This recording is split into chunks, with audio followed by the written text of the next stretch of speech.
Sean bienvenidos una vez más. En esta ocasión traemos un nuevo curso, traemos un curso de Python. En este primer video pues vamos a estar viendo los fundamentos básicos de Python, vamos a estar viendo las bases, los fundamentos, la historia y luego nos vamos a ir moviendo o vamos a ir adaptando pues este curso a nuestro ámbito profesional, que es el networking, y lo vamos a ir orientando pues a las facilidades que trae este lenguaje de programación, pues orientado a la automatización, que hoy está muy en auge en el ámbito de networking. Así que vamos a darle con esta primera clase de fundamentos básicos de Python. Bien, para comenzar este curso, primero vamos a definir qué es un lenguaje de programación. Un lenguaje de programación es un conjunto de instrucciones o acciones consecutivas que en conjunto forman un programa. Este programa de computadoras nos va a permitir controlar o manipular todo lo que sea componente físico y lógico de la máquina, es decir, hardware y software. Nos va a permitir que por medio de un software, un programa, podamos controlar pues X parte de hardware o de componentes físicos de la computadora. En este caso tenemos dos lenguajes, o los lenguajes de programación están divididos en dos. Tenemos los lenguajes de programación de bajo nivel y los lenguajes de programación de alto nivel. El lenguaje de programación de bajo nivel, que vamos a empezar a hablar de él, es como su nombre lo dice, el de más bajo nivel, el que se comunica ya directamente con los componentes o con el procesador. En este caso, un lenguaje de bajo nivel es el lenguaje más primitivo de computadoras que existe, o sea, fue el primero y que es basado nada más en dígitos binarios en unos y ceros, y que por medio de una secuencia de unos y ceros nosotros podamos darle instrucciones al hardware para que ejecute cualquier tipo de acción que se nos sea permitida según el hardware. En este caso, el lenguaje de bajo nivel es el único que puede interpretar la computadora de forma directa. Dentro de los lenguajes de bajo nivel tenemos el lenguaje de programación ensamblador. Este es el que nos permite entender mejor a qué se refiere el código de máquina o el código de bajo nivel. En este caso, ensamblador es el primer intento de sustitución del lenguaje de máquina por un lenguaje más cercano utilizado por los humanos, que se pueden, de que no solamente sea 101010, sino que puedan ser instrucciones más entendibles o que podamos memorizar mejor como humanos ante las máquinas. Ensamblador es un programa escrito en ese lenguaje, es decir, un programa escrito en el lenguaje ensamblador es almacenado como texto y consiste en una serie de instrucciones que corresponden al flujo de órdenes ejecutables por el microprocesador o por los unos y ceros. Es decir, tratar de, por medio de un texto, representar un grupo de unos y ceros. Ese es el lenguaje ensamblador.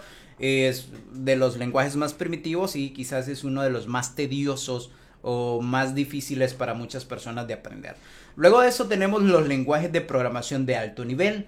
Estos son los que ya conocemos, los que estudiamos algún tipo de carrera universitaria basado en tecnología o informática, pues tuvimos que haber utilizado en algún momento, como el lenguaje C, JavaScript Basic, etc.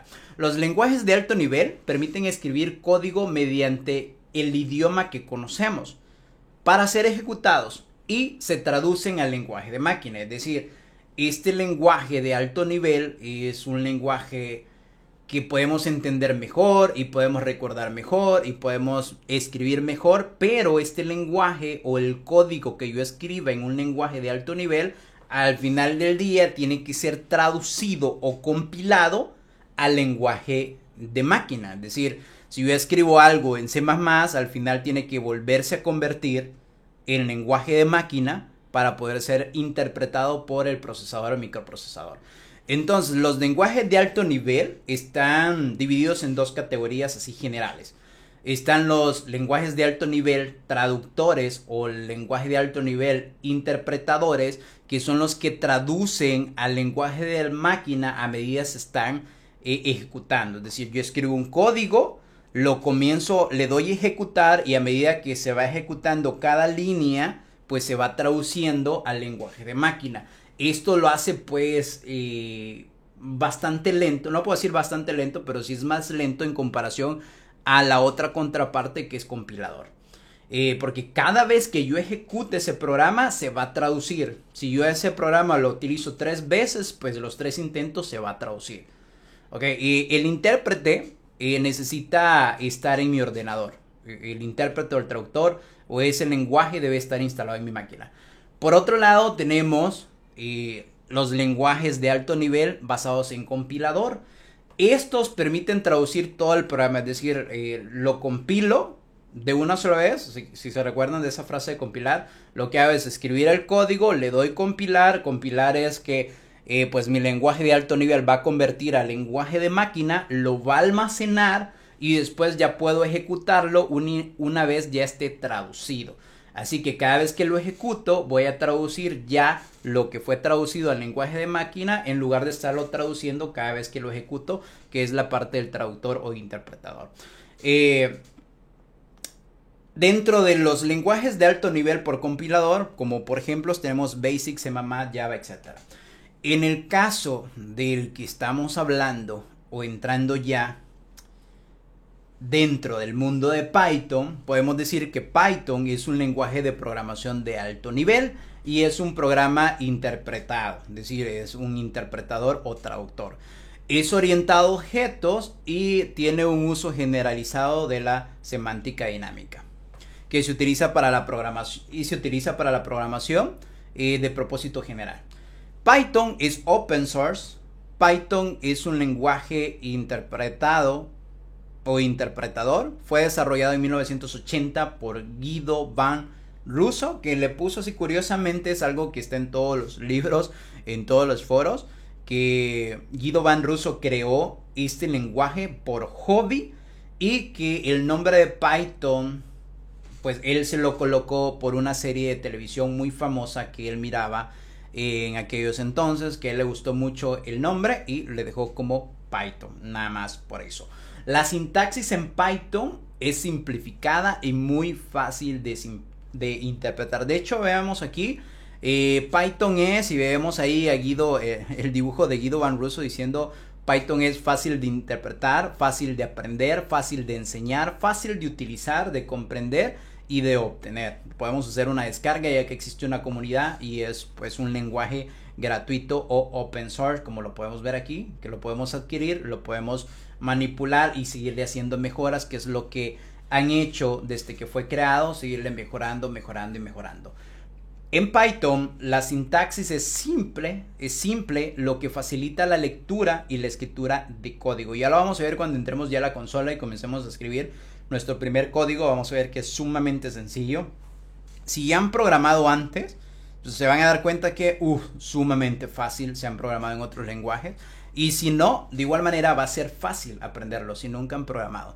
Todas las plataformas principales son compatibles, Windows, Mac y Linux. De hecho, en Linux y en Mac ya viene por defecto. No hay que hacer una instalación. Entonces ya viene integrado en el sistema operativo. En el caso de Windows, sí, ahí tendríamos que hacer una instalación y que la vamos a hacer más adelante. Usos más comunes de Python hoy en día se utiliza para scripting. Scripting es la ejecución de tareas repetitivas, es decir, para no estar haciendo una tarea cotidiana, que todos los días tengo que sacar un mismo reporte, que todos los días tengo que presentar un informe de estado de equipos o etcétera. Y para ese tipo de tareas, pues yo puedo crear un script en Python que se esté ejecutando o ejecutarlo cuando me pidan hacer esa tarea y hacerlo más fácil, automatizar. Lo podemos ocupar para network devices, me permite conectarme a la red o a mis elementos de red, routing y switching por medio de SSH, o si tengo una API, pues por medio de API para configurar equipos o obtener información de los equipos, como les estábamos diciendo.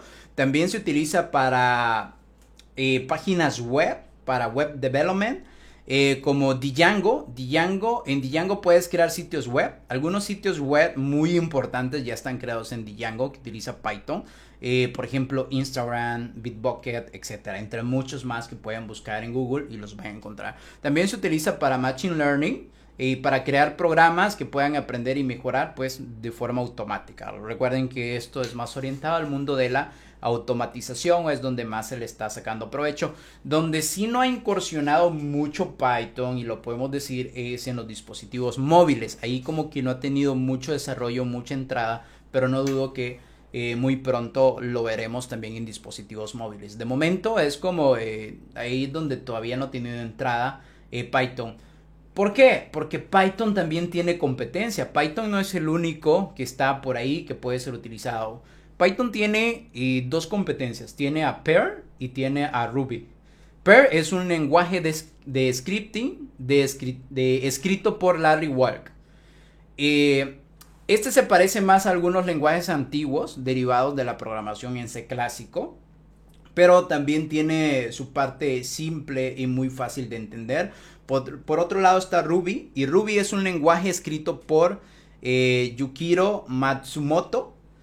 Este ya es un lenguaje más innovador. De hecho, está más lleno de nuevas ideas que Python. De hecho, sí.